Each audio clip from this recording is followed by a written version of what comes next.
ദൈവനാമത്തിന് മഹത്വം ഉണ്ടാകട്ടെ. ജീവ നിറവിലേക്ക് ഏവരെയും സ്വാഗതം ചെയ്യുന്നു. വീണ്ടും ദൈവവചനമായി നിൽക്കുവാൻ കർത്താവ് ബലപ്പെടുത്തിയതിനായി തിരുനാമത്തെ നന്ദിയോടെ സ്തുതിക്കുന്നു. നമ്മുടെ അല്പസമയത്തെ ചിന്തയ്ക്കായി ഒരു വേദഭാഗം വായിക്കാം. എഫേസ്യ ലേഖനം 5-ാം അധ്യായം 15-ാം വാക്യം. എഫേസ്യ ലേഖനം 5-ാം അധ്യായം 15-ാം വാക്യം. ആകയാൽ സൂക്ഷ്മതയോടെ അജ്ഞാനികളായിട്ടല്ല ജ്ഞാനികളായത്രേ നടപ്പാൻ നോക്കുവീൻ. ജ്ഞാനികളായത്രേ നടപ്പാൻ നോക്കുവീൻ. ജ്ഞാനി എന്ന് പറയുമ്പോൾ അതിന് അർത്ഥതലങ്ങൾ വേറെയാണ്. കാരണം 1 കൊരിന്ത്യരിൽ ആദ്യ ഭാഗത്ത് തന്നെ 1-ാമത്തെ തന്നെ പൗലോസ് പറയുന്നുണ്ട്, ലോകാഭിപ്രായ പ്രകാരം ജ്ഞാനികൾ ഏറെയില്ല. അപ്പോൾ ഇവിടെ പറയുന്നു ജ്ഞാനികളായി നടപ്പാൻ നോക്കുവീൻ, അജ്ഞാനികളായിട്ടല്ല ജ്ഞാനികളായി നടപ്പാൻ നോക്കുവീൻ. ഇങ്ങനെയാണ് എല്ലാ വിശ്വാസത്തിലും ജ്ഞാനി ആകുമോ? അത് ഞാൻ ആദ്യമേ പറഞ്ഞേ. ജ്ഞാനമെന്ന് പറയുമ്പോൾ അതിൻ്റെ അർത്ഥതലങ്ങൾ, അല്ലെങ്കിൽ ജ്ഞാനി എന്ന് പറയുമ്പോൾ അതിൻ്റെ അർത്ഥതലങ്ങൾ വളരെയാണ്. നമ്മുടെ സാധാരണ നാം ചിന്തിക്കുന്നത് കുറേയേറെ വിദ്യാഭ്യാസമുള്ള, ലോകപരിജ്ഞാനമുള്ള, വലിയ ആഴമായ അറിവും മറ്റ് ലോകപരിജ്ഞാനവും മറ്റ് വിധത്തിലുള്ള ഉൾക്കാഴ്ചയും ഒക്കെയുള്ള വ്യക്തികളെയാണ് ജ്ഞാനികളെന്ന് പറയുക. ഇവിടെ സാധാരണ വിശ്വാസികളോട് പറയുന്നു, ജ്ഞാനികളായി നടപ്പാൻ നോക്കുവിൻ, നിങ്ങൾ അജ്ഞാനികളായിട്ടല്ല ജ്ഞാനികളായി നടപ്പാൻ നോക്കുവിൻ എന്ന് പറയുന്നു. അപ്പോൾ അതിന് എന്താണ് ഇങ്ങനെ പറയാൻ കാരണം? വേദപുസ്തകത്തിൽ ജ്ഞാനത്തെക്കുറിച്ച് വളരെ പറയുന്നുണ്ട്. ശലോമോൻ്റെ ജ്ഞാനം സദൃശവാക്യത്തിൽ സദൃശവാക്യത്തിലും സഭാപ്രസംഗിയിലും നമുക്ക് കാണാമല്ലോ. മാത്രമല്ല മറ്റ് ജ്ഞാനികളെക്കുറിച്ചൊക്കെ. ദാനിയേൽ ജ്ഞാനിയായിരുന്നു. മോശ അപ്പോസ്തല പ്രവൃത്തി 7-ാം അധ്യായം 21-ാം വാക്യം അനുസരിച്ച് സ്തെഫാനോസ് പറയുന്നു, മിസ്രയീമ്യരുടെ സകല ജ്ഞാനവും അഭ്യസിച്ചിരുന്നു എന്ന് പറയുന്നു. അപ്പോൾ ജ്ഞാനി എന്ന് പറയുമ്പോൾ സാധാരണമല്ല. ഇവിടെ പിന്നെ എന്താണ് പറയുന്നത്? അല്ലെങ്കിൽ സാധാരണക്കാരനല്ല. ഞാൻ പറഞ്ഞല്ലോ, ഇന്നത്തെ കാലത്താണ് നല്ല വിദ്യാഭ്യാസമുള്ള, നല്ല അറിവ് സമ്പാദിച്ച, നന്നായി വായിക്കുന്ന, ലോകപരിചയമുള്ള, എല്ലാ വിഷയങ്ങളെക്കുറിച്ചും അപാര ഗ്രാഹ്യമുള്ള വ്യക്തികളെ നമ്മൾ ജ്ഞാനി എന്ന് പറയത്തുള്ളൂ. അല്ലാതെ സാധാരണക്കാർക്കോ അക്ഷാഭ്യാസമില്ലാത്തവർക്കോ ഒന്നും ജ്ഞാനി എന്ന് പറയാൻ സാധ്യമല്ല. പക്ഷേ ഇവിടെ പറയുന്നു, നിങ്ങൾ ജ്ഞാനികളായി നടപ്പാൻ നോക്കുവീൻ. എന്താണ് ആ പറഞ്ഞതിൻ്റെ അർത്ഥം? ദൈവവചനത്തിൽ നോക്കിയാൽ 2 തരം ജ്ഞാനമുണ്ട്. ഭൗമിക ജ്ഞാനവും ദൈവിക ജ്ഞാനവും. ഭൗമിക ജ്ഞാനം ആർജിച്ചവരെയാണ് സാധാരണ നാം ജ്ഞാനികൾ എന്ന് പറയുക. 1 കൊരിന്ത്യർ 2-ാം അധ്യായം 6-ാം വാക്യത്തിലൊക്കെ നമുക്കത് കാണാം. എന്നാൽ കന്യരുടെ ഇടയിൽ ഞങ്ങൾ ജ്ഞാനം സംസാരിക്കുന്നു, അത് ഈ ലോകത്തിൻ്റെ ജ്ഞാനമല്ല, നശിച്ചു പോകുന്നവരായി ഈ ലോകത്തിൻ്റെ പ്രഭുക്കന്മാരുടെ ജ്ഞാനവുമല്ല. ഈ ലോകത്തിൻ്റെ ജ്ഞാനമല്ല. അപ്പോൾ ഈ ലോകത്തിന് ജ്ഞാനമുണ്ട്. ഇനി അതിൻ്റെ 13-ാം വാക്യത്തിലും ഞങ്ങൾ മാനുഷജ്ഞാനം ഉപദേശിക്കുന്ന വചനങ്ങളാലല്ല. അപ്പോൾ മാനുഷജ്ഞാനം അതിന് പ്രത്യേകതയുണ്ട്. അപ്പോൾ ഏത് ജ്ഞാനമാണ് നാം ആർജിക്കേണ്ടത്? ഏത് വിധത്തിലാണ് ജ്ഞാനിയായിരിക്കേണ്ടത്? അജ്ഞാനികളായിട്ടല്ല, ജ്ഞാനികളായിട്ട് അത്രയും നടപ്പാൻ നോക്കുകയും എന്ന് പറയുമ്പോൾ മാനുഷജ്ഞാനം അനുസരിച്ചോ ലോകത്തിൻ്റെ ജ്ഞാനമനുസരിച്ചോ ഏത് ജ്ഞാനപ്രകാരമാണ് നടക്കേണ്ടത്? ഇന്ന് മൊത്തത്തിൽ നോക്കിയാൽ വിദ്യ അഭ്യസിക്കുന്നതിന് ഞാൻ ഒരിക്കലും എതിരല്ല. ഞാൻ എത്ര ഡിഗ്രി എടുക്കാമോ അത്രയും എടുക്കണം എന്നും ചിന്തിക്കുന്നതാണ് ഞാൻ. എന്നാൽ ലോകത്തിലെ സകല അറിവും ആർജിച്ചാലും ഒരു വ്യക്തി ജ്ഞാനിയാകുമോ? അവിടെയാണ് നാം ചിന്തിക്കേണ്ടത്. ലോകത്തുള്ള ഒരിക്കലും പൗലോസ് ഫെസ്തോസിൻ്റെ മുന്നിൽ നിൽക്കുമ്പോൾ അവനെ വിസ്തരിക്കുന്ന സമയത്ത് ഒടുവിൽ ഫെസ്തോസ് വിളിച്ചു പറഞ്ഞില്ലേ, പൗലോസേ, വിദ്യാബഹുത്വത്താൽ നിനക്ക് ഭ്രാന്തി പിടിച്ചിരിക്കുകയെന്ന്, അല്ലെങ്കിൽ പഠിത്തം കൂടിയതുകൊണ്ട് നിനക്ക് ഭ്രാന്തായെന്ന്. പൗലോസിൻ്റെ പാണ്ഡിത്യം അവരംഗീകരിച്ചു. പക്ഷേ പൗലോസ് പറഞ്ഞത് അവർക്ക് മനസ്സിലായില്ല. അതാണ് സത്യം. എന്താണ് ലോകത്തിൻ്റെ ജ്ഞാനത്തിൻ്റെ പ്രത്യേകത? അതാണോ എഫേസ്യരിൽ പറഞ്ഞിരിക്കുന്നത്? അതിൻ്റെ 4-ാം അധ്യായം 18-ാം വാക്യത്തിൽ അവിടെ പറയുന്നുണ്ട്, ജാതികൾ തങ്ങളുടെ 17, 18, 19 ആ വാക്യങ്ങൾ വായിച്ചാൽ, ജാതികൾ തങ്ങളുടെ വ്യക്തബുദ്ധി അനുസരിച്ച് നടക്കുന്ന പോലെ നിങ്ങൾ ഇനി നടക്കരുത് എന്ന് പറഞ്ഞിട്ട് അവർ അന്ധബുദ്ധികളായി അജ്ഞാന നിമിത്തം ദൈവത്തിൻ്റെ ജീവനിൽ നിന്ന് അകന്ന് മനം തഴമ്പിച്ചു പോയവരാകയാൽ അത്യാഗ്രഹത്തോടെ സകല ദുഷ്പ്രവൃത്തിയും ചെയ്യുവാൻ ദുഷ്കാമത്തിന് തങ്ങളെ തന്നെ ഏൽപ്പിച്ചിരിക്കുന്നു എന്ന് കാണാം. അപ്പോൾ ജ്ഞാനികളായിരുന്നിട്ടും അന്ധബുദ്ധിയിൽ അന്ധകാരപ്പെട്ടു. മാത്രമല്ല റോമാലേഖനം 1-ാം അധ്യായത്തിൽ 22-ാം വാക്യത്തിൽ ഇങ്ങനെ എഴുതിയിട്ടുണ്ട്. റോമാലേഖനം 1-ാം അധ്യായം 22-ാം വാക്യം, ജ്ഞാനികളെന്ന് പറഞ്ഞുകൊണ്ട് അവർ മൂഢരായിപ്പോയി. അതിന് കാരണം അവിടെ പറയുന്നുണ്ട്. അപ്പോൾ നാം വളരെ ശ്രദ്ധിക്കണം. ലോകത്തിലുള്ള സകല അറിവും ആർജിച്ച ഒരു വ്യക്തിയും ലോകത്തിന് മുൻപിൽ ജ്ഞാനിയായിരിക്കാം. എല്ലാ വിഷയങ്ങളെക്കുറിച്ചും അഗാധമായ അറിവുണ്ടായിരിക്കാം. അവയെ ഭേദാഭേദങ്ങളെ വിഭജിക്കാൻ ചിലപ്പോൾ കഴിവുണ്ടായിരിക്കാം. അങ്ങനെ ഒത്തിരി ആളുകളുണ്ട്.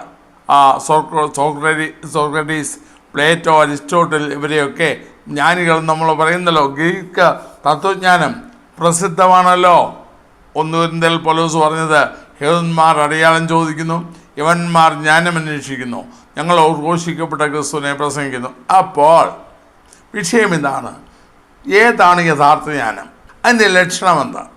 ലോകത്തിൻ്റെ ജ്ഞാനത്തിൻ്റെ പ്രത്യേകത എന്താ? യാക്കോബ് ലേഖനം 3-ാം അധ്യായം 15-ാം വാക്യത്തിൽ അവിടെ യാക്കോബ് വ്യക്തമായിട്ട് പറയുന്നു. അപ്പോൾ അജ്ഞാനികളായിട്ടല്ല, ജ്ഞാനികളായിട്ട് അത്രേ നടപ്പാൻ നോക്കുകയെന്ന് പൗലോസ് പറയുമ്പോൾ ഏതാണ് ശരിയായ ജ്ഞാനം എന്ന് നമുക്ക് അറിയണമല്ലോ. അപ്പോൾ യാക്കോബ് 3-ാം അധ്യായം 13-ാം വാക്യം, നിങ്ങൾ ജ്ഞാനിയും വിവേകിയുമായവൻ ആർ?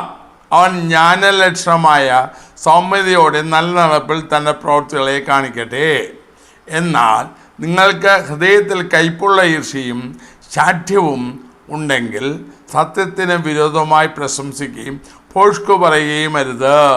ഇത് ഉയരത്തിൽ നിന്ന് പറയുന്ന ജ്ഞാനമല്ല, ഭൗമികവും പ്രാകൃതവും പൈശാചികവും ആയതത്രേ. അപ്പോൾ ലോകത്തിൻ്റെ ജ്ഞാനത്തിൻ്റെ പ്രത്യേകത എന്താ? അത് ഭൗമികമാണ്, മാത്രമല്ല പ്രാകൃതമാണ്, നാച്ചുറലാണ്, മാത്രമല്ല പൈശാചികമത്രേ. പിശാചാണ് അതിനെ നിയന്ത്രിക്കുന്നത്. ഇന്ന് ലോകത്തിലെ ജ്ഞാനികളാകുവാൻ മനുഷ്യർ വെമ്പുന്നു. ലോകത്തിൽ അറിവ് സമ്പാദിക്കാൻ വെമ്പുന്നു. നല്ലതാണ്. സകല രഹസ്യങ്ങൾ പറഞ്ഞാലും പ്രപഞ്ചത്തിൻ്റെ സകല നിഗൂഢതകൾ അറിഞ്ഞാലും അത് ദൈവോധനപ്രകാരം നോക്കിയാൽ ഭൗമികം, പ്രാകൃതം, പൈശാചികം. മറ്റു വാക്കിൽ പറഞ്ഞാൽ സാത്താനാൽ നിയന്ത്രിക്കപ്പെട്ടത്. ലോകത്തിൻ്റെ അറിവ് എത്ര നേടിയാലും എൻ്റെ പേരിൻ്റെ കൂടെ ഒരു എന്താ പറയുക, ഈ ഒരു 25-30 ഡിഗ്രി ഞാൻ കൂട്ടിച്ചേർത്താലും അറിഞ്ഞില്ലെങ്കിൽ പൈശാചികമായ ജ്ഞാനത്തിൻ്റെ ഉടമയാണ് ഞാൻ. അല്ലെങ്കിൽ ഭൗമികമാണ്, അതെന്നെ യഥാർത്ഥ ജ്ഞാനിയാക്കുന്നില്ല. അതിൻ്റെ പ്രത്യേകത കൂടെ നമുക്ക് പിന്നാലെ ചിന്തിക്കാം. എന്നാൽ എന്താണ് ജ്ഞാനം? സദൃശവാക്യത്തിലും യോബിലും സങ്കീർത്തനത്തിലും 3 വാക്യം കാണാം. 3:1 തന്നെയാണ്. യഹോവ ഭക്തി ജ്ഞാനത്തിൻ്റെ ആരംഭമാകുന്നു, പരിശുദ്ധനെ കുറിച്ചുള്ള പരിജ്ഞാനം വിവേകം തന്നെ. യോബ് 28-ാം അധ്യായത്തിൻ്റെ 22-ാം വാക്യത്തിലും 111-ാം സങ്കീർത്തനം 11-ാം വാക്യത്തിലും സദൃശവാക്യം 9-ാം അധ്യായത്തിൻ്റെ 10-ാം വാക്യത്തിലും കാണാം. ഇത് 3 ഒരേ വാക്യമാണ്, ഒരേ കാര്യം. 3 പേര് പറഞ്ഞതേ ഉള്ളൂ. അപ്പോൾ ശരിയായ ജ്ഞാനം അറിയേണ്ടവനെ അറിയാമെന്നുള്ളതാണ്. അപ്പോൾ ജ്ഞാനികളായിട്ട് നടപ്പാൻ നോക്കുകയെന്ന് പറയുമ്പോൾ അറിയേണ്ടവനെ അറിയുന്ന അനുഭവം നമുക്ക് വേണം. അതില്ലെങ്കിൽ നമ്മൾ ഭോഷന്മാരാണ്. ഇന്ന് ആത്മീയ മണ്ഡലത്തിൽ ഞാൻ നടക്കുന്ന ഒരു ദുഃഖസത്യം പറയട്ടെ. ലോകത്തിന് ജ്ഞാനം, അറിവ് സമ്പാദിക്കാൻ, പാണ്ഡിത്യം സമ്പാദിക്കാൻ മനുഷ്യർ വെമ്പുന്നു.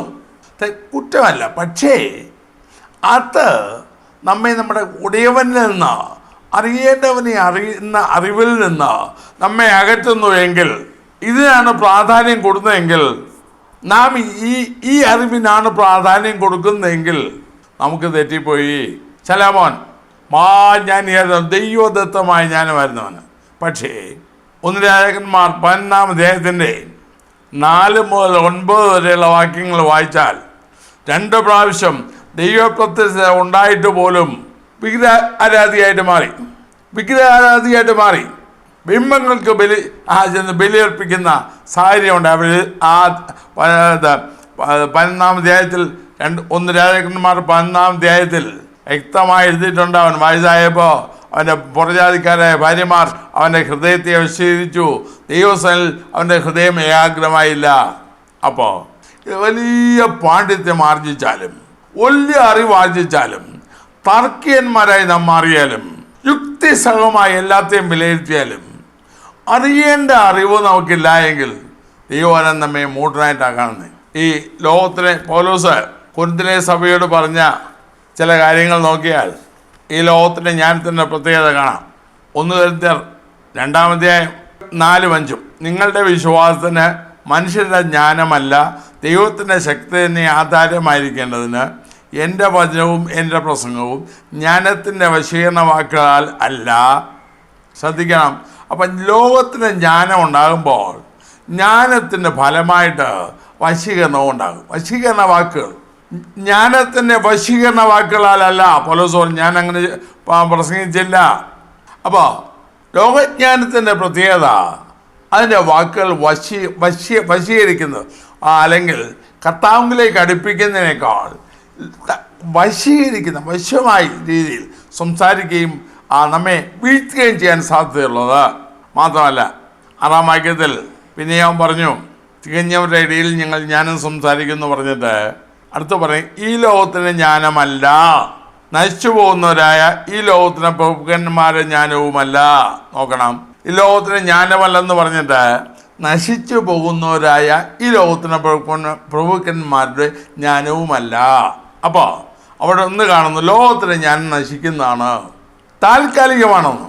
യാക്കോബ് പറഞ്ഞ വായിച്ചല്ലോ, ഭൗമികവും പ്രാകൃതവും സാത്താനിയും. മാത്രമല്ല എഫെസ്യർ 4-ാം അധ്യായത്തിൻ്റെ 17 മുതൽ വായിച്ച് നോക്കിയാൽ 17, 12, 19 വാക്യങ്ങളിൽ അതനുസരിച്ച് നിങ്ങൾ ഇനി നടക്കരുത്. കാരണം അജ്ഞാനം വ്യാപരിക്കുമ്പോൾ അത് നമ്മെ അന്ധബുദ്ധിയാക്കുന്നു. നാം ദൈവത്തിൻ്റെ ജീവൻ നകരുന്നു, ജീവനോട് അടുപ്പിക്കുന്നില്ല. ഒരുപക്ഷേ കഠിനമായ വിമർശനം എനിക്ക് നേരെ വരാം, എന്നാലും സാരമില്ല. ഒരു സത്യം പറയുകയാണ്. ഒരു കാലത്ത് അമേരിക്കയിൽ ചില പ്രസിദ്ധ യൂണിവേഴ്സിറ്റികളുണ്ടായിരുന്നു. അവരെല്ലാം പത്യോപദേശത്തിൻ്റെ വളർന്നിലമായിരുന്നു.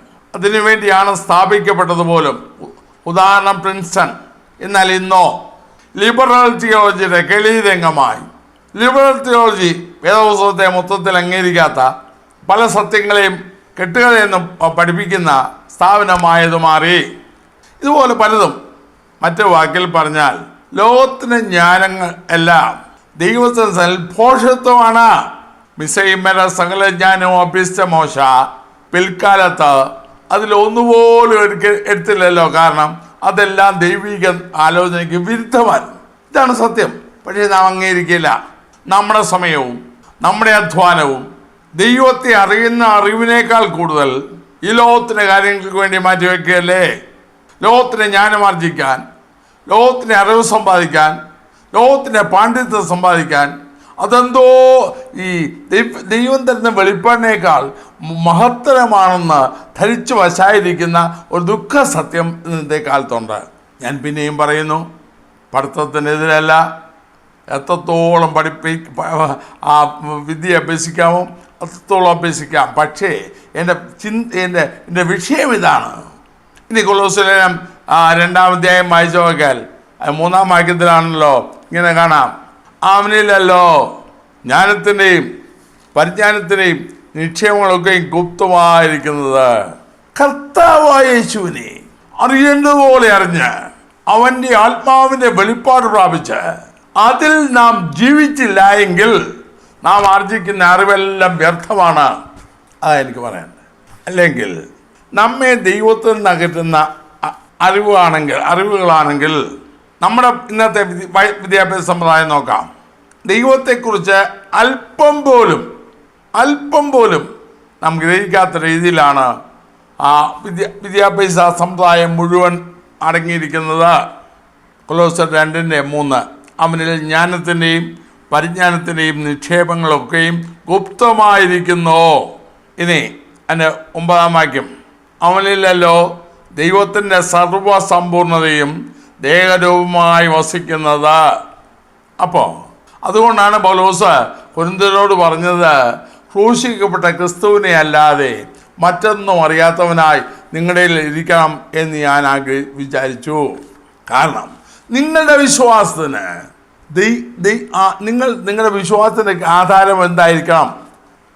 എൻ്റെ ഉത്തരം 1:2.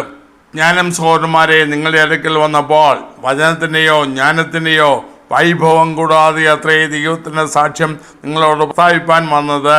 ക്രൂശിക്കപ്പെട്ടവനായ യേശു ക്രിസ്തുവിനെ അല്ലാതെ മറ്റൊന്നും അറിയാത്തവനായി നിങ്ങളിൽ ഇരിക്കണം എന്ന് ഞാൻ നിർണയിച്ചു. അതിന് കാരണം പറയുന്നു, നിങ്ങളുടെ വിശ്വാസത്തിന് മനുഷ്യരുടെ ജ്ഞാനമല്ല, ദൈവശക്തി തന്നെ ആധാരമായിരിക്കണം. കൊരിന്തിൽ അവരുടെ ഫിലോസഫി ഞാൻ പറയാതെ ദൈവത്തിനറിയാം. അതിൻ്റെ നടുവിൽ വേറൊരു ഫിലോസഫി പറഞ്ഞ് അവരെ വീഴ്ത്താനല്ല പൗലോസ് ശ്രമിച്ചത്. പിന്നെയോ ക്രൂശിക്കപ്പെട്ട ക്രിസ്തുവിൽ കൂടെ എന്ത് കിട്ടുന്നു എന്ന് തെളിച്ചു പറയുവാൻ പൗലോസ് തൻ്റെ വാക്കുകൾ, തൻ്റെ പെരുമാറ്റം എല്ലാം ദൈവകൃപയിലായിരുന്നു. നാം ഇന്ന് കാണുന്നതോ സൈക്കോളജിയും മറ്റും ഉപയോഗിച്ച് തൽക്കാലം പിടിച്ചു നിൽക്കാനല്ലേ നാം ശ്രമിക്കുന്നത്. അപ്പോൾ അജ്ഞാനികളായിട്ടല്ല, ജ്ഞാനികളായിട്ട് എത്രയും നടപ്പാൻ നോക്കുമെന്ന് പറയുമ്പോൾ അറിയേണ്ടതറിഞ്ഞ് സ്വർഗീയ ജ്ഞാനം ആർജിച്ച് ദൈവകൃപയിൽ മുന്നോട്ട് നാം പോകണമെന്നല്ലേ ആ പറഞ്ഞതിൻ്റെ അർത്ഥം. ലോകത്തിന് ജ്ഞാനം നല്ലതാണ്, ഞാൻ വേണ്ടാന്ന് പറഞ്ഞില്ല. പക്ഷേ അതിനേക്കാൾ ഉപരിയായി അറിയേണ്ടവനെ അറിയേണ്ടതുപോലെ അറിയാത്തിടത്തോളം കാലം ഈ ജ്ഞാനം കൊണ്ട് നമുക്ക് എന്ത് പ്രയോജനം? അല്പം വലുതൊന്നുമില്ല, അല്പം വിദ്യാഭ്യാസം എനിക്കും കിട്ടി. പക്ഷേ എൻ്റെ കർത്താവിനെ അറിഞ്ഞില്ലായിരുന്നെങ്കിൽ, കർത്താവിനെ രുചിച്ചറിഞ്ഞില്ല എങ്കിൽ, ദൈവകൃപയുടെ മഹാത്മ്യം മനസ്സിലാക്കില്ലായിരുന്നെങ്കിൽ, ദൈവസ്നേഹത്തിൻ്റെ ആധിക്യം അറിഞ്ഞില്ലായിരുന്നുവെങ്കിൽ എൻ്റെ അറിവ് വെറും 0. ഞാൻ പറയുന്നത് ഇന്നത്തെ ആർജിക്കുന്നതിനെതിരല്ല, പക്ഷേ അതിനെ യഥാർത്ഥ ജ്ഞാനിയാകണമെങ്കിൽ കർത്താവിനെ അറിയണം. കാരണം ജ്ഞാനത്തിൻ്റെ എല്ലാം നിക്ഷേപങ്ങൾ അവനിലാണ് മറിഞ്ഞിരിക്കുന്നത്. മാത്രമല്ല തീമോഥെയോസിനോട് പൗലോസ് പറഞ്ഞു, നിന്നെ 2 തീമോഥെയോസ് 3-ാം അധ്യായത്തിലുണ്ടല്ലോ, നിന്നെ രക്ഷയ്ക്ക് ജ്ഞാനിയാക്കുവാൻ മതിയായ തിരുവെഴുത്തുകളെ ബാല്യം മുതൽ അറിഞ്ഞിരിക്കുന്നതുകൊണ്ട് നീ പഠിച്ചും നിശ്ചയം പ്രാപിച്ചും ഇരിക്കുന്നതിൽ നിലനിൽക്കുക. സ്തോയിക്കരും എപ്പിക്യൂര്യരും ഒക്കെ ദൈവവചനത്തെ തർക്കിച്ചപ്പോൾ അവൻ സംസാരിച്ച ജ്ഞാനത്തോടും ആത്മാവോടും എതിർപ്പാൻ അവർക്ക് കഴിഞ്ഞില്ല. ദൈവത്തിൽ എഴുതിയിരിക്കുന്നു. ലോകത്തിൻ്റെ ഫിലോസഫികളെല്ലാം ക്രൂശിക്കപ്പെട്ട ക്രിസ്തുവിൻ്റെ മുൻപിൽ അവനെ ദൈവശക്തിയിൽ പ്രസന്റ് ചെയ്യുമ്പോൾ ഒന്നും അല്ലാതായി മാറുന്നു. അപ്പോൾ മാത്രമല്ല, ഉയരത്തിൽ നിന്നുള്ള ജ്ഞാനത്തിൻ്റെ പ്രത്യേകത എന്താ? ദൈവത്തിൽ നിന്ന് കിട്ടുന്ന ജ്ഞാനത്തിൻ്റെ പ്രത്യേകത എന്താ? യാക്കോബ് 3-ാം അധ്യായം 17-ാം വാക്യം, ഉയരത്തിൽ നിന്നുള്ള ജ്ഞാനമോ ഒന്നാമത് നിർമ്മലവും, പിന്നെ സമാധാനവും ശാന്തതയും അനുസരണവുമുള്ളതും കരുണയും സൽഫലവും നിറഞ്ഞതും പക്ഷപാതവും കപടവും ഇല്ലാത്തതുമാകുന്നു. ദൈവത്തിൻ്റെ ജ്ഞാനത്താൽ നാം നിറയുമ്പോൾ നാം അവനെ അറിയുന്നു. അവനെ അറിയുന്തോറും അത് പൗലോസ് തൻ്റെ അനുഭവത്തിൽ പറയുന്നുണ്ട്. ഫിലിപ്പിയ ലേഖനം ഞാൻ അടിക്കടി ഉദ്ധരിക്കുന്ന 3-ാം അധ്യായത്തിൽ പൗലോസിൻ്റെ അനുഭവം പറയുന്നുണ്ട്. അവനെ അറിഞ്ഞു കഴിഞ്ഞപ്പോൾ, അതുകൊണ്ടാണല്ലോ കൊലോസ്യൻ 2-ാം ഭാഗത്ത് ക്രിസ്തു എന്ന ദൈവബ്രഹ്മത്തിൻ്റെ പരിജ്ഞാനവും വിവേകപൂർണതയുടെ സമ്പത്തും പ്രാപിക്കുവാൻ തക്കവണ്ണം സ്നേഹത്തിൽ ഏകീഭവിച്ചിട്ട് ഹൃദയങ്ങൾക്ക് ആശ്വാസം ലഭിക്കണം. ക്രിസ്തു എന്ന ദൈവമർമ്മത്തിൻ്റെ പരിജ്ഞാനം, വിവേകപൂർണതയുടെ സമ്പത്ത് നാം ഇതാണ് ആർജിക്കേണ്ടത്. അതാണ് കാരണം ജ്ഞാനത്തിൻ്റെ നിക്ഷേപം, പരിജ്ഞാനത്തിൻ്റെ നിക്ഷേപം, ഡെപ്പോസിറ്റ് അവൻ മറഞ്ഞിരിക്കുന്നു, അവൻ ഗുപ്തമായിരിക്കുന്നു, അവൻ മറഞ്ഞിരിക്കുന്നു. അപ്പോൾ അത് അവനെ എക്സ്പ്ലോർ ചെയ്യുന്തോറും ദൈവമർമ്മത്തിൻ്റെ ആഴങ്ങളിലേക്ക് നാം ഇറങ്ങുന്നു. നമ്മുടെ ജീവിതം ധന്യമായി മാറുന്നു. അവനെ അറിഞ്ഞ് അവന് കർത്താവിൽ കൂടെ നാം ലോകത്തിൽ ആർജിച്ച ജ്ഞാനത്തെയൊക്കെ, ഈ ആർജിക്കുന്ന ജ്ഞാനത്തെയൊക്കെ ക്രിസ്തുവിൽ കൂടെ നാം ഉപയോഗിക്കുമ്പോൾ അത് ഈ മറ്റ് ജ്ഞാനങ്ങളുടെ എല്ലാം മേൽ ദൈവശക്തി നമ്മിൽ വ്യാപരിക്കുമ്പോൾ അത് ചിത്രം വേറെയാകുന്നു. അത് ഉന്നതമായ ആത്മീയ അനുഭവങ്ങളിലേക്ക് നമ്മെ നടത്തുന്നു.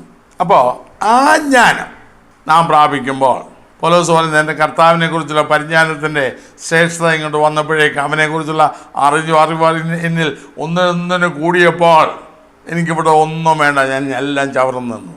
ലോകത്തിൻ്റെ സ്ഥാനവും പദവിയും മാനവും അംഗീകാരവും എല്ലാം എനിക്ക് ചവറ്, പ്രശസ്തി ചവറ്. ലോകമെന്നെ എങ്ങനെ കാണിച്ചാലും എനിക്ക് വിഷയമില്ല. കാരണം എൻ്റെ കർത്താവിനെ ഞാൻ അറിഞ്ഞു.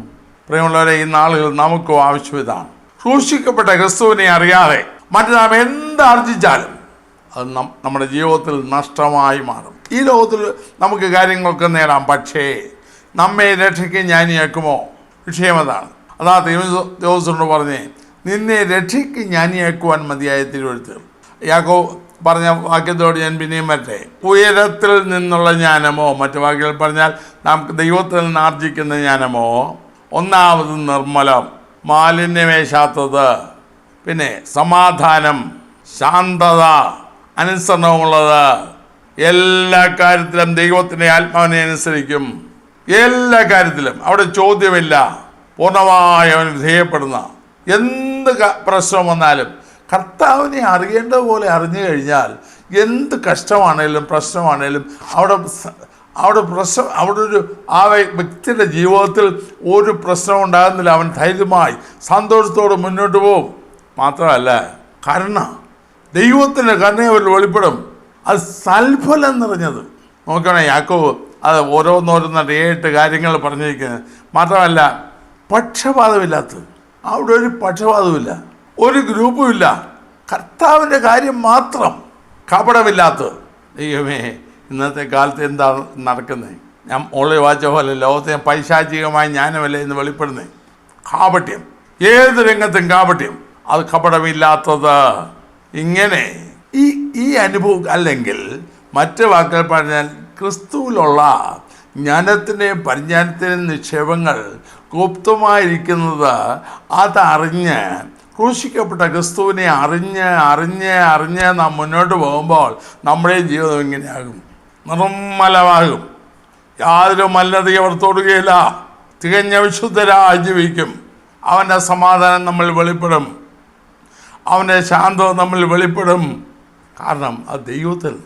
യാക്കോബ് 1:17 അതിന് നമ്മൾ ഈ ചിന്തിച്ച വാക്യങ്ങളെ പൂരിപ്പിക്കുന്ന രീതിയിൽ എല്ലാ നല്ലദാനവും തികഞ്ഞ വരമൊക്കെയും ഉയരത്തിൽ നിന്ന് വെളിച്ചങ്ങളുടെ പിതാവിൽ നിന്ന് ഇറങ്ങി വരുന്നു.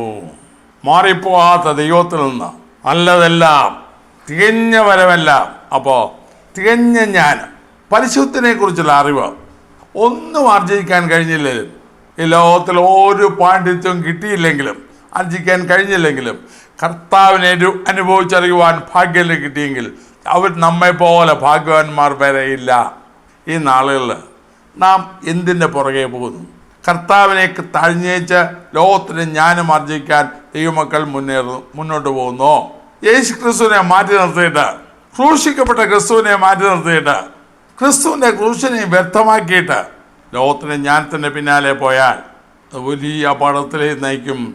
തൽക്കാലം ഇവിടെ നിന്ന് വഴിക്കാം, ഇവിടെ നല്ല പലതും സമ്പാദിക്കാം. എന്നാൽ ദൈവസന്നിധിയിൽ സംഗതി കുഴപ്പമാകും. കാരണം നാം ഈ ലോകത്തിനുള്ളവരല്ലല്ലോ, നാം തൽക്കാലത്തിനുള്ളവരല്ലല്ലോ. വാസ്തവം പറഞ്ഞാൽ ഞാൻ വ്യക്തിപരമായി എനിക്ക് ഇതൊന്നും ചിന്തിച്ചിരുന്നതല്ല. ഒരു ദിവസം അല്പസമയം കർത്താവിൻ്റെ സന്നിധിയിൽ വേറിട്ടിരുന്ന് പ്രാർത്ഥിക്കുമ്പോഴാണ് ദൈവാത്മാവ് എന്നോട് സംസാരിച്ചതാണ്. ഞാൻ ഒരു പക്ഷേ അടുക്കടുക്കായിട്ടല്ല പറഞ്ഞിരിക്കുന്നത്, നല്ല ചിന്തോദ്ദീപവുമായി അല്ല പറഞ്ഞിരിക്കുന്നത്, തിരിച്ചും മറിച്ചും ഒക്കെ ആയിരിക്കാം, പ്രസംഗത്തിൻ്റെ ശൈലിയിലുമല്ല പറഞ്ഞിരിക്കുന്നത്, ഒക്കെ എനിക്കറിയാം. പക്ഷേ എൻ്റെ ജീവിതത്തെ ആഴത്തിൽ തൊട്ട, എൻ്റെ ജീവിതത്തോട് ആഴത്തിൽ സംസാരിച്ച ദൈവത്തിൻ്റെ ആലോചനയാണ് എന്നെ ഉണർത്തിയതാണ് ഞാൻ ഇപ്പോൾ മുന്നോട്ട് വെച്ചത്. നമുക്ക് വേണ്ടതെന്ത്? ജ്ഞാനം വേണ്ടെന്ന് പറയുന്നില്ല, പക്ഷേ യഥാർത്ഥ ജ്ഞാനം നാം ആർജിക്കണം. അല്ലാതെ ലോകത്തിനെന്താണെങ്കിൽ അത് മനുഷ്യൻ്റെ ജ്ഞാനമാണ്, അത് നശ്വരമാണ്, നമ്മെ വശീകരിച്ച് വലയിൽ ചാടിക്കുന്നതാണ്, നിത്യതയിൽ എത്തിക്കത്തില്ല, ദൈവത്തോട് അടുപ്പിക്കത്തില്ല, ദൈവസ്നേഹത്തെക്കുറിച്ച് നമ്മെ വ്യക്തമായി ബോധ്യമാക്കത്തില്ല. എന്നാൽ കാരണം ഭൗമികമാണത്, അത് പ്രാകൃതമാണ്, അത് പൈശാചികമാണ്. വ്യക്തമായിട്ട് യാക്കോബ് അത് പറഞ്ഞല്ലോ. ജ്ഞാനലക്ഷണമുണ്ടെങ്കിൽ നല്ല നടപ്പിൽ, സൗമ്യതയോടെ നല്ല നടപ്പിൽ തൻ്റെ പ്രവൃത്തികളെ കാണിക്കട്ടെ. നമുക്ക് വേണ്ടത് ഇതാണ്, നിർമ്മലതയുള്ള, ഉയരത്തിൽ നിന്ന് വരുന്നതല്ല, അത് നിർമ്മലമായത്, അത് സമാധാനമുള്ളത്, ശാന്തതയുള്ളത്, അനുസരണമുള്ളത്. അവിടെ മത്സരത്തിന് സ്ഥാനമില്ല.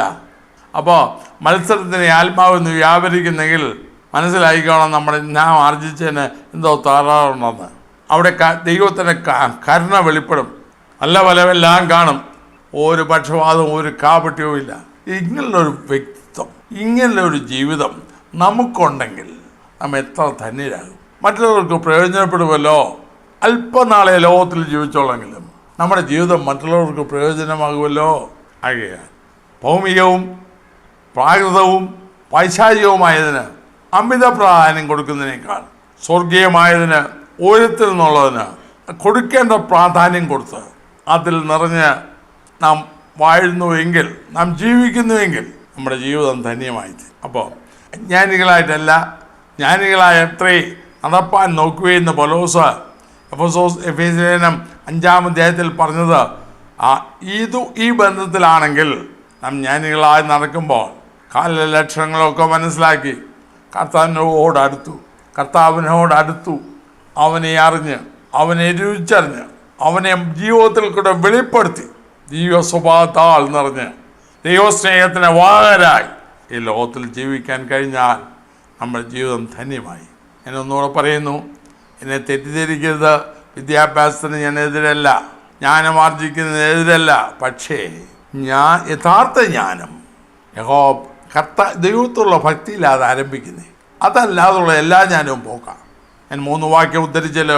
ഭക്തി ജ്ഞാനത്തിൻ്റെ ആരംഭമാകുന്നു. ശലോമോൻ തന്നെ പറഞ്ഞു, പൂർണ്ണ ഹൃദയത്തോടെ യഹോവയിൽ ആശ്രയിക്കുക, സ്വന്തം വേഗത്തിൽ ഊന്നരുത്, എല്ലാ വഴിയിലും അവനെ ധ്യാനിച്ചു. പക്ഷേ ആ വ്യക്തിക്ക് അത് സാധിച്ചില്ല. ഇതന്നെയല്ലേ നാം ഇപ്പോഴും പലയിടത്തും കാണുന്നു. നമ്മുടെ ജീവിതം പൂർണ്ണമായി കർത്താവിന് സമർപ്പിച്ച് ദൈവാത്മാനാൽ നിറഞ്ഞ് യേശു ക്രിസ്തു എന്ന ദൈവമർമ്മത്തെയും വേഗപൂർണ്ണ സമ്പത്തിനെയും അനുഭവിച്ചറിഞ്ഞ് നാൾതോറും അവനെ രുചിച്ച് അവൻ്റെ സ്നേഹത്താൽ നിറഞ്ഞ് അവൻ്റെ ബലത്തോടെ, അവൻ്റെ ശക്തിയോടെ, അവൻ്റെ തേജസ്സോടെ ഈ ലോകത്തിൽ നാം ദൈവം തരുന്ന നാളുകൾ അവൻ്റെ മൗത്തനായി ജീവിക്കുന്നുവെങ്കിൽ നമ്മുടെ ജീവിതം ധന്യമാകും. അവിടെ പരാതിക്കും പരിവട്ടത്തിനും സ്ഥാനമില്ല. ദൈവം നാം മൗത്തപ്പെടും. ഇപ്രകാരം ജീവിപ്പാൻ ജ്ഞാനിയായി, ദൈവത്തിൻ്റെ ജ്ഞാനിയായി, ലോകത്തിൻ്റെ ജ്ഞാനിയായിട്ടല്ല. ഒരുപക്ഷെ ആർജിക്കാൻ കഴിഞ്ഞില്ലെങ്കിൽ സാരമില്ല, ദൈവത്തിൻ്റെ ജ്ഞാനിയായി ക്രിസ്തുവിൽ ധന്യരായി ജീവിപ്പാൻ കർത്താവ് നമ്മെ സഹായിക്കട്ടെ. നമുക്ക് പ്രാർത്ഥിക്കാം. കർത്താവേ, സ്നേഹവനായ സ്വർഗപിതാവേ, അവിടുത്തെ കരങ്ങൾ ഞങ്ങളെ ഏൽപ്പിക്കുന്നു. ജ്ഞാനികളായിട്ടല്ല, ജ്ഞാനികളായിട്ട് എത്രയും നടപ്പാൻ നോക്കുമെന്ന് എഫെസോസിലെ വിശ്വാസികളോട് പറഞ്ഞത് ഏത് ജ്ഞാനമാണെന്നും എന്താണ് യഥാർത്ഥ ജ്ഞാനമെന്നും ചിന്തിപ്പാൻ അല്പമായ സമയം ഞങ്ങൾക്ക് തന്നതിനായ സ്തോത്രം. അങ്ങേ അറിയാതുള്ള എല്ലാ ജ്ഞാനവും നശ്വരമാണെന്നും കർത്താവിനെ അറിയുന്ന അറിവിൽ വളരുന്നതാണ് യഥാർത്ഥ ജ്ഞാനമെന്നും ചിന്തിച്ച് ആ അനുഭവത്തിൽ മുന്നോട്ട് പോകുവാൻ ദൈവാത്മാവ് ഞങ്ങളെ സഹായിക്കണമേ. കർത്താവ് അതിന് വിരുദ്ധമായുള്ള എല്ലാത്തിൽ നിന്നും അവിടുന്ന് ഞങ്ങളെ വിടുവിക്കണമേ. യേശു ക്രിസ്തുവിന്റെ നാമത്തിൽ പിതാവേ, ആമേൻ. ഈ വീഡിയോ നിങ്ങൾക്ക് അനുഗ്രഹപ്രദമായെങ്കിൽ മറ്റുള്ളവർക്കും ഷെയർ ചെയ്ത് കൊടുക്കുക. നിങ്ങൾക്കായി പ്രാർത്ഥിക്കുക. ദൈവമായ കർത്താവ് നിങ്ങളെ അനുഗ്രഹിക്കുമാറാകട്ടെ.